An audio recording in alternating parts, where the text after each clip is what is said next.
Un saludo muy cordial y fraterno para todos ustedes. Hoy vamos a entrar un poco en la liturgia del domingo 13 de septiembre de 2015 y nos corresponde leer el Evangelio de San Marcos en el capítulo 8, versículos 27 a 35, que dice lo siguiente: Por aquellos días Jesús salió con sus discípulos hacia los poblados de la región de Cesarea de Filipo, y por el camino les hizo esta pregunta: ¿Quién dicen los hombres que soy yo? Ellos respondieron: unos que Juan el Bautista, otros que Elías, otros que uno de los profetas. Él les preguntó: ¿pero ustedes quién dicen que soy yo? Pedro le contestó: tú eres el Cristo. Entonces les ordenó enérgicamente que a nadie hablaran acerca de él. Jesús comenzó a enseñarles que el Hijo del Hombre debía sufrir mucho y ser reprobado por los ancianos, los sumos sacerdotes y los escribas, que le matarían y que resucitaría a los 3 días. Hablaba de esto abiertamente. Pedro, entonces, se lo llevó aparte y se puso a reprenderlo. Pero él, volviéndose y mirando a sus discípulos, reprendió a Pedro diciéndole: quítate de mi vista, Satanás, porque tus pensamientos no son los de Dios, sino los de los hombres. Llamando a la gente, a la vez que a sus discípulos, les dijo: si alguno quiere venir en pos de mí, niéguese a sí mismo, tome su cruz y sígame, porque quien quiera salvar su vida la perderá, pero quien pierda su vida por mí y por el Evangelio la salvará. Es clarísima la doctrina de nuestro Señor y quisiera comenzar nuestra reflexión de hoy pensando en el Evangelio de San Marcos en su conjunto. Ya hace 8 días les había indicado que el texto que nos correspondía estaba casi al centro del Evangelio. Pues bien, el plan de San Marcos cuando lo escribió esta belleza de testimonio, incluía poner en el centro inclusive físico de su Evangelio, esta confesión de fe de Pedro: tú eres el Cristo. Y aquí estamos, meditando sobre el centro del Evangelio, inclusive el centro literario. De tal manera que cuando uno, como autor, pone algo en el centro, quiere decir que uno lo destaca, ¿no? Uno quiere poner esto como casi que el objetivo de toda su obra. Digámoslo de una vez: también ustedes y yo, también nosotros tenemos, por los signos que estamos viendo, que reconocer a Jesús como el Cristo, es decir, como el ungido de Dios, como el Mesías que tenía que venir, como el que esperaron nuestros antepasados y que por fin nosotros tenemos, y por lo tanto también como el Salvador del mundo. Darnos cuenta de esta centralidad de la figura de Cristo es fundamental y no tiene que ser solo el centro de un libro, sino el centro de nuestros corazones. Pero pongamos cuidado a las palabras mismas. Jesús de nuevo camina con sus discípulos. Fíjense cómo en Marcos queda muy claro que el estilo pedagógico de Jesús era ese, de salir con ellos a caminar. No tenía una escuela, él sí es maestro, pero no tenía una escuela. Salía con ellos y les iba enseñando cosas. Esta vez les pregunta: ¿quién dice la gente por ahí que soy yo? Y les contestan lo que dice la gente: unos que Juan el Bautista, otros que Elías o Jeremías o uno de los profetas.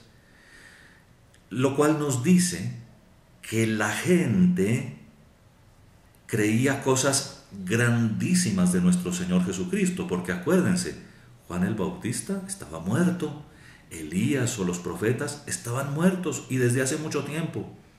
Entonces piensan que en él hay algo tan extraordinario que es uno de los antepasados que ha vuelto a la vida, alguien de la importancia y de la talla de los profetas o de Juan el Bautista, inclusive más, que es un signo para todos.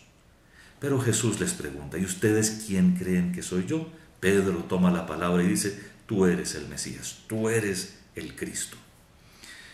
Normalmente cuando se predica en la iglesia este texto, se trata de que los fieles cuando escuchan al sacerdote respondan la misma pregunta, ¿no? Y quizá vale la pena respondernos hoy en lo privado de nuestras reflexiones, en nuestra casa, donde estemos oyendo esto. Bueno, ¿y yo qué pienso de Jesús? ¿Yo qué pienso de Cristo? ¿Tengo ya pensamientos? Primera cosa. Bueno, ¿y esos pensamientos cómo son? Si hemos leído con atención el Evangelio y si lo seguimos leyendo, nuestra respuesta va a concordar con la de San Pedro. Jesús, después de que esta revelación tan grande queda hecha, entonces anuncia su pasión. Es decir, que nadie se confunda. Es el Mesías, pero no es un liberador político. Es algo mucho más grande y por lo tanto va a pasar por el camino de la muerte en cumplimiento de su misión y hasta les anuncia la resurrección, cosa que vemos no pusieron mucho cuidado. Cuando Jesús anuncia el camino de la muerte y del sufrimiento, Pedro se siente un poco escandalizado y trata de corregir a Jesús. Esto no te va a pasar, aquí estamos para defenderte. Y ustedes saben que Jesús contesta con una de las frases más duras de todo el Evangelio, y se la gana San Pedro. Apártate de mi vista, Satanás, que tú piensas como los hombres, no como Dios. Los planes de Dios a veces pasan por el sufrimiento.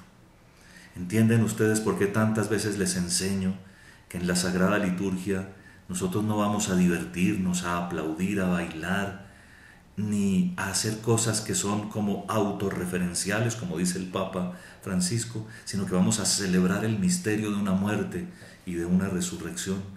¿Entienden por qué nosotros no estamos promoviendo imposiciones de manos ni espectacularidad en las manifestaciones religiosas? Es que Jesús así lo quiere. Jesús no quiere esas cosas raras. Jesús no es de cosas raras. Y en cambio, lo más exigente y lo más grande viene a continuación. Si Pedro no entendió, ustedes tienen que entender. Recuérdenlo, se puso de frente a los discípulos, los congregó y a toda la gente y les dijo, si alguno quiere venir conmigo, niéguese a sí mismo, tome su cruz cada día y sígame. Ese es el cristianismo, ese es. Y concluye, quien quiera salvar su vida, quien quiera darse la gran vida, quien quiera ir a esas cosas que ahora llaman sanaciones y liberaciones, quizá la perderá. Pero quien quiera perder su vida, quien se esté ofrendando por los demás, quien esté trabajando para construir la sociedad que el Señor realmente quiere, ese la encontrará. Así que, queridos amigos, sigan por favor meditando. Este es un texto riquísimo, esta es una verdad grandiosa, pero además el Señor aprovecha para poner los puntos sobre las íes. El verdadero cristianismo, es decir, el verdadero seguimiento de Cristo Jesús nuestro Señor, es el del camino de la cruz, que está presente en toda vida humana como sufrimiento. Y ese camino, que ciertamente conduce a la resurrección, de todas maneras es el camino en el que en concreto nosotros nos desgastamos, nos entregamos, nos vamos consumiendo por los demás, por la iglesia, por Él, por su gloria. Una referencia a la Eucaristía creo que nos puede servir a todos y es algo que quizá ustedes han notado que tratamos de subrayar con nuestras expresiones, con nuestra modulación de voz en el momento de la consagración. ¿Recuerdan los tres verbos? Tomó el pan, dio gracias, lo partió y lo dio a sus discípulos. Pues bien, la existencia cristiana a la luz de este Evangelio es eso. Es vivir en acción de gracias al Señor por todo lo que nos ocurre. Es partir, es decir, rompernos por los demás, rompernos por la iglesia, y es darnos. Es como consumiéndonos, que otros nos consuman, como nos encontramos, no haciendo esas construcciones psicológicas que hoy en día parecen como tan al alcance de la mano.